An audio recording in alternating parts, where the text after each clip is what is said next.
সাকিব তামিমের গুরু হিসেবে কোচ সালাউদ্দিন যতটা সফল ছিলেন, জাকের আলী শান্তদের কোচ হিসেবে তিনি ততটাই ব্যর্থ হয়েছেন। বাংলাদেশের সবচেয়ে বড় সমস্যা নড়বড়ে ব্যাটিং, আর ব্যাটিং কোচ সালাউদ্দিন এর কোনো সমাধান বের করতে পারছেন না। ওয়ানডে ক্রিকেটে বাংলাদেশ কবে ৩০০ রান করেছিল তা বের করতে বেশ বেগ পেতে হবে, অথচ ওয়ানডেতে ৩০০ রানও এখন নিরাপদ না। বড় দলগুলো নিয়মিত ৩৫০ করছে, আর বাংলাদেশ মিরপুরের কালো পিচে স্পিনারদের ভরসায় খেলছে।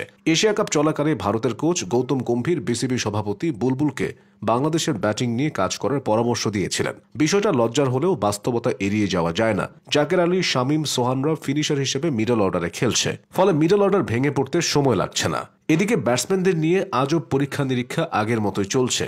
আজ নাইম শেখ একটা ম্যাচ খেলে বাদ, তো কাল সৌম্য আসছে, এরপর সৌম্যের জায়গায় হয়তো আরেকজন আসবে, তারপর সেও বাদ পড়বে। কোচ সালাউদ্দিন কাউকে থিতু করাতে পারছেন না, একমাত্র সাইফ হাসান ছাড়া কেউ আশ্বস্ত করতে পারেনি। অথচ জাতীয় দলের সঙ্গে সালাউদ্দিন ১ বছরেরও বেশি সময় ধরে আছেন। এসবের ভেতর জাকের আলীকে নিয়মিত খেলিয়ে সালাউদ্দিন সমালোচিত হচ্ছেন।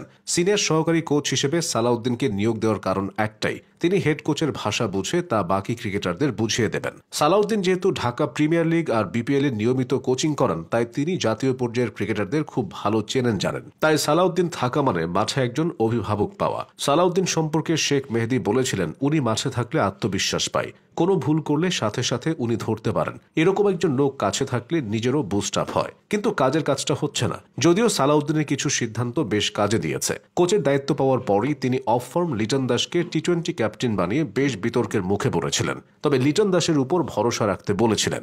এরপর লিটনের নেতৃত্বে বাংলাদেশ ওয়েস্ট ইন্ডিজকে তাদের মাটিতে টি-20 সিরিজে হোয়াইট ওয়াশ করে। এরপর থেকে বাংলাদেশ টি-20তে ঘুরে দাঁড়াতে থাকে। এশিয়া কাপে হতাশ করলেও বাংলাদেশ এখন টি-20তে সেরা সময় পার করছে। কিন্তু যে ওয়ানডে ক্রিকেটে বাংলাদেশ আত্মবিশ্বাসী ছিল, সেই ওয়ানডে এখন কঠিন হয়ে উঠেছে। অতীতে বাংলাদেশ ক্রিকেটে যত কোচই এসেছে, কেউই সম্মানজনক বিদায় পায়নি। সমালোচনার বোঝা মাথায় নিয়েই তারা বিদায় নিয়েছে। সালাউদ্দিনের ভাগ্যও কি তাই আছে? সালাউদ্দিনের কোচ হওয়া এবং কোচিং ক্যারিয়ারটা নাটকীয়তায় ভরা।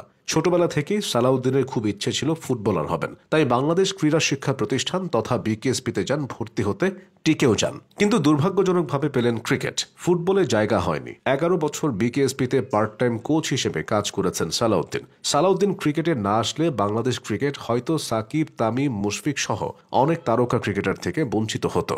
সালাউদ্দিন ঠিক কত বড় ভরসার নাম? এর উত্তর হয় না, উদাহরণ হয়। কোনো সমস্যায় পড়লে সচিন টেন্ডুলকার ছুটে যেতেন তার ছোটবেলার কোচ রামকান্ত আচরেকারের কাছে। তিনি ছিলেন সচিনের ভরসা, কেননা একটা প্লেয়ারের দুর্বলতা আর শক্তিমত্তা সম্পর্কে তার ছোটবেলার কোচের থেকে ভালো খবর আর কেউ রাখে না। সাকিব, তামিম, মুশফিকদেরও আছেন তেমন একজন মাস্টারের নাম মোহাম্মদ সালাউদ্দিন। কেবল সাকিব নন, নাসির হোসেন ও মুমিনুল হকও সালাউদ্দিনের সরাসরি শিষ্য। সেই 2002 সালেই সাকিবের প্রতিভা চিনেছিলেন সালাউদ্দিন। তিনি নিজের হাতেই সাকিবের বোলিং আর ব্যাটিং এর যাবতীয় খুঁটিনাটি শিখিয়েছেন। মাঠে কিংবা নেটে তারা দুজন দীর্ঘ সময় পার করতেন। বিশ্বসেরা হওয়ার পরেও সাকিব তার গুরু সালাউদ্দিনকে ভুলতে পারেননি। অফ ফর্মে থাকলে বিকেএসপিতে সালাউদ্দিনের কাছে ছুটে যেতেন, পরামর্শ চাইতেন।